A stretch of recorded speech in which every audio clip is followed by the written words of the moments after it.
नमस्कार, जय हिंद दोस्तों। स्वागत है आपका अपने YouTube channel important MCQ by Sandeep में। दोस्तों, यूपी टेट, सीटेट और शिक्षक भर्ती की तैयारी के क्रम में हम पर्यावरण की सीरीज जो चला रहे हैं उसका आज हम पार्ट 2 लेकर आए।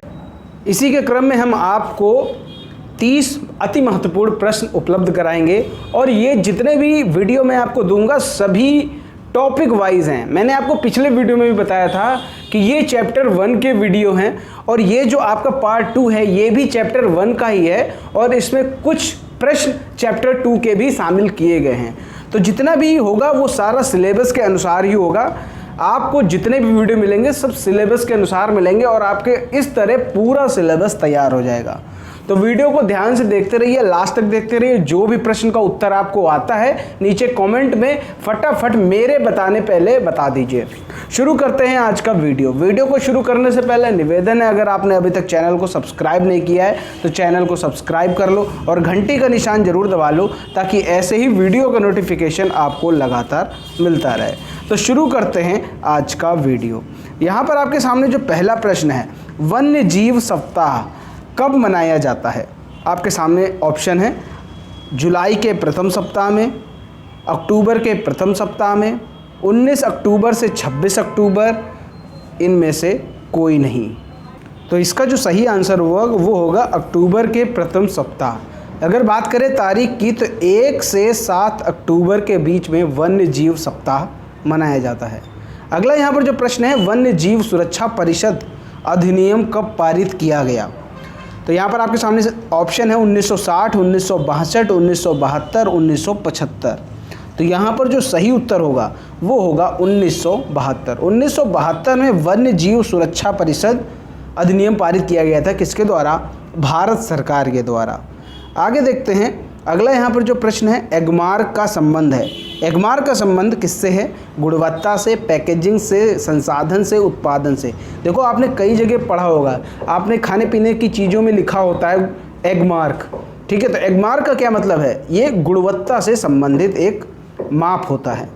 अगला यहाँ पर जो प्रश्न है, WWF का पूर्ण रूप क्या है? अब चूंकि हम लोग पर्यावरण अध्ययन पढ़ रहे हैं तो हमें इसी से रिलेटेड WWF का पूर्ण रूप देखना होगा। World wide fund, world war fund, world wild life fund, world watch fund. तो यहाँ पर जो सही उत्तर होगा option number C, world wild life fund, ठीक है। ये आपका विश्व का सबसे बड़ा संरक्षण संगठन है और अगर बात करें इसकी स्थापना की तो ये 19 अप्रैल 1961 में अस्तित्व में आया था। इसका जो मुख्यालय है वो स्विट्जरलैंड में है। WWF का मुख्यालय स्विट्जरलैंड में है, सब कुछ याद रखो। रेड डाटा बुक किससे संबंधित है? विलुप्ति के करीब जीव, नदियों में प्रदूषण, घटता भूगर्भ जल स्तर, वायु प्रदूषण। तो जो रेड डाटा बुक है वो विलुप्ति के करीब जीवों का एक रिकॉर्ड रखा जाता है, वो है विलुप्ति के करीब जीवों का रिकॉर्ड रखने वाली बुक को रेड डाटा बुक कहते हैं। एकल परिवार के ज़्यादा प्रचलित होने के क्या कारण? आपने देखा होगा कि आजकल एकल परिवार बहुत ज़्यादा प्रचलित हो रहा है, तो इसके क्या कारण है? तो जनसंख्या, महंगाई, कलह की संभावना, ये सभी। देखो ये सभी फैक्टर काम आते हैं एकल परिवार को बढ़ावा देने में। तो ऑप्शन सही हो जाएगा, ये सभी इसका आंसर होगा। आगे देखते हैं, अगला जो प्रश्न आपके सामने है, परिवार कितने प्रकार के होते हैं? 1, 2, 3, 4। तो परिवार आपको मालूम होना चाहिए 2 प्रकार के होते हैं। कौन कौन से होते हैं? संयुक्त परिवार और एकल परिवार।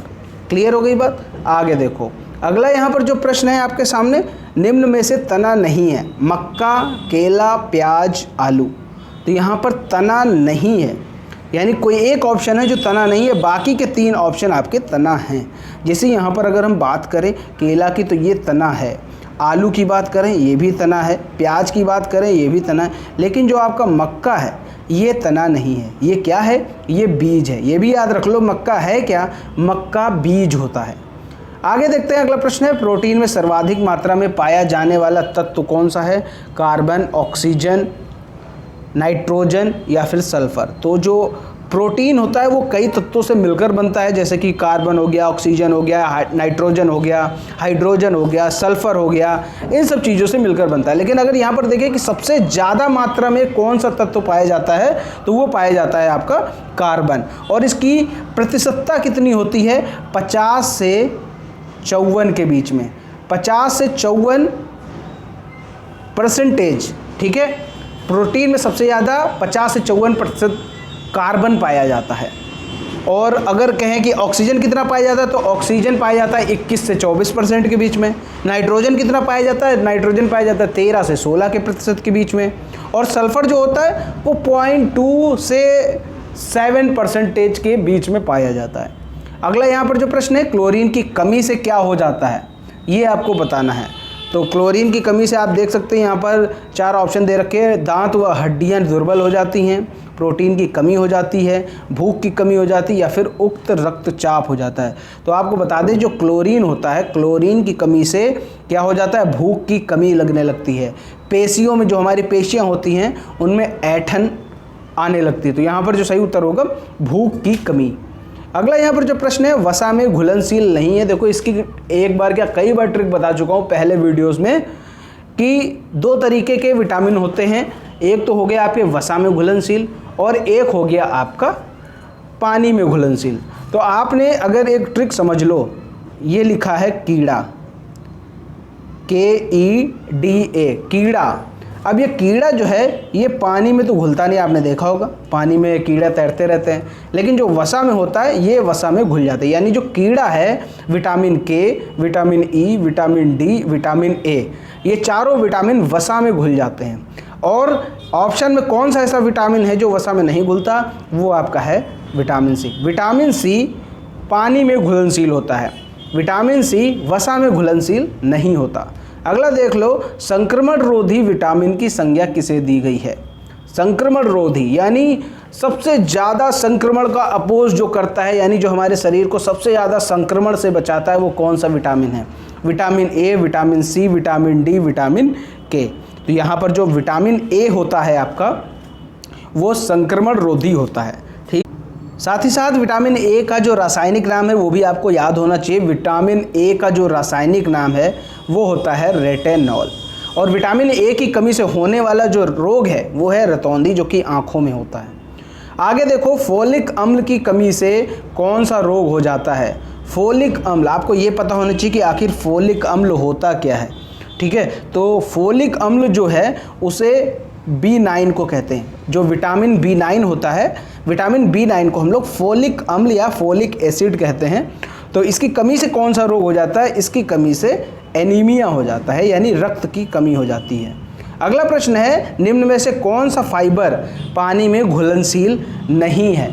तो पानी में घुलनशील कौन सा फाइबर नहीं, फाइबर का मतलब हो गया आपका जैसे रेसे हो गए, तो पानी में घुलनशील रेसा नहीं है, वो आपको बताना है। तो देखो पानी में म्यूसिलेज घुल जाता है, पेक्टिन घुल जाता है, गम घुल जाता है, लेकिन जो सेलुलोज होता है ये पानी में नहीं घुलता, ये वसा में घुलता है। तो यहाँ पर इसका जो सही ऑप्शन होगा सेल्यूलोज।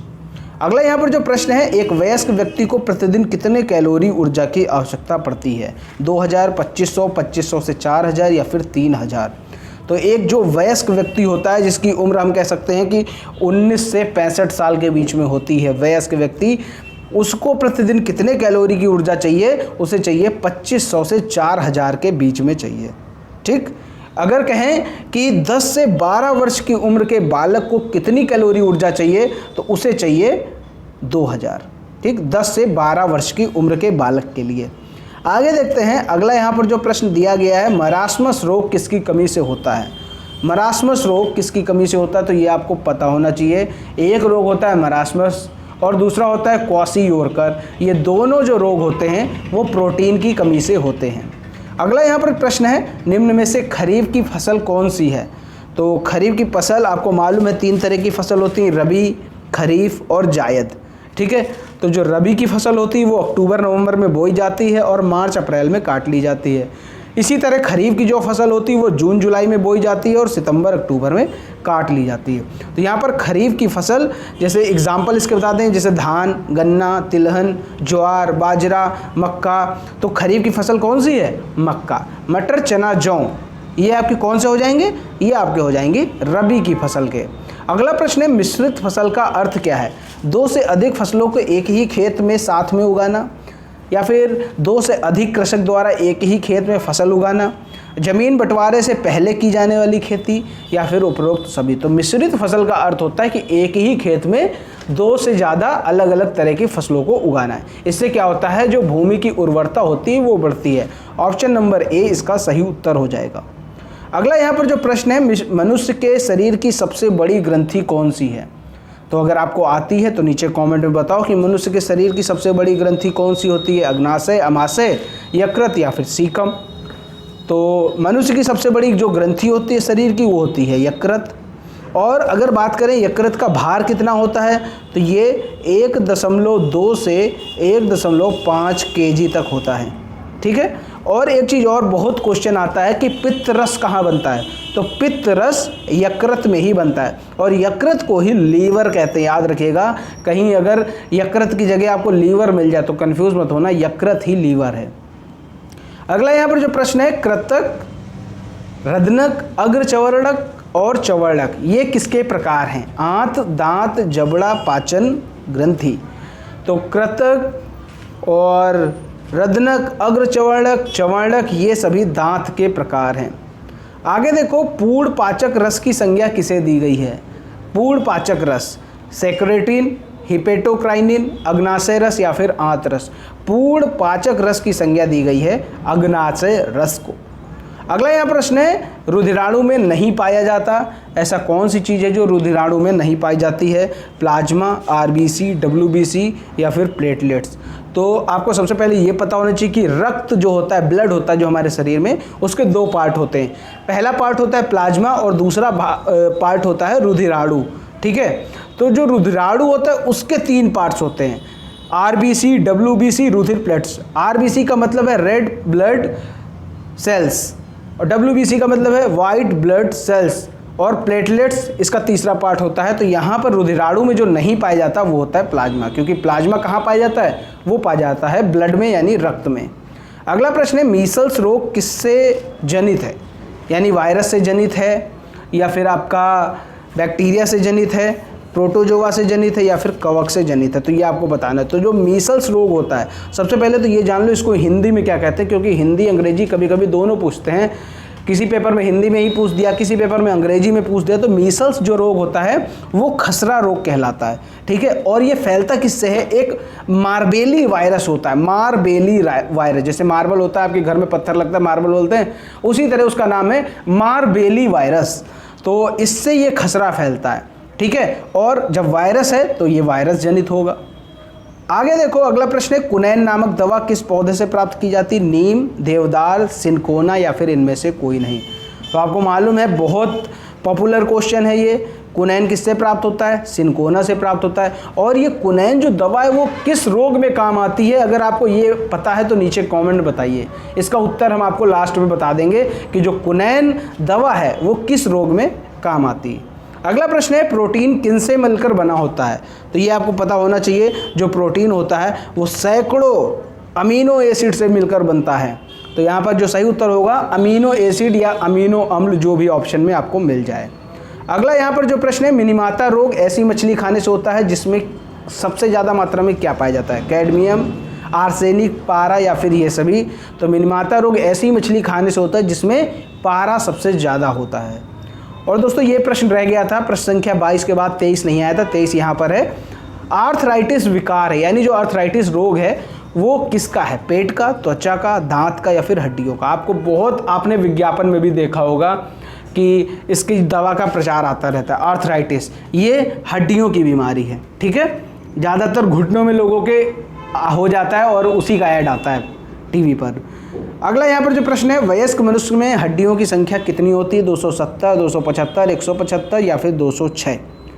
तो वयस्क मनुष्य में हड्डियों की संख्या कितनी होती है? वो होती है 206। और अगर बात करें छोटे बच्चे के, जब बच्चा छोटा होता है तो उसमें जन्म के समय बच्चों का जो शरीर होता है वो 270 हड्डियों से मिलकर बनता है। जैसे जैसे मनुष्य बड़ा होता जाता है हड्डियों की संख्या कम हो जाती है और 206 पर आकर अटक जाती है। अगला यहाँ पर जो प्रश्न है, ज्वर नियंत्रण में सबसे अधिक प्रयोग की जाने वाली दवा कौन सी है? यानी जब आपको बुखार आ जाता है तो आप कौन सी दवा सबसे ज़्यादा इस्तेमाल करते हैं, कौन सी दवा सबसे ज़्यादा डॉक्टर रिकमेंड करते हैं? तो वो है आपकी पैरासीटामोल। ठीक है। आगे देखो, अगला प्रश्न है, इंसुलिन की रासायनिक प्रकृति है। इंसुलिन की रासायनिक प्रकृति कौन सी है, ये आपको बताना है। विटामिन, प्रोटीन, वसा या फिर कार्बोहाइड्रेट। तो इंसुलिन की जो रासायनिक प्रकृति है वो है प्रोटीन। ठीक है, तो इस तरह आपने यहाँ पर 30 क्वेश्चन देख लिए। अब दोस्तों उस प्रश्न की बात कर लेते हैं जो प्रश्न अभी मैंने आपसे पूछा था कि जो सिनकोना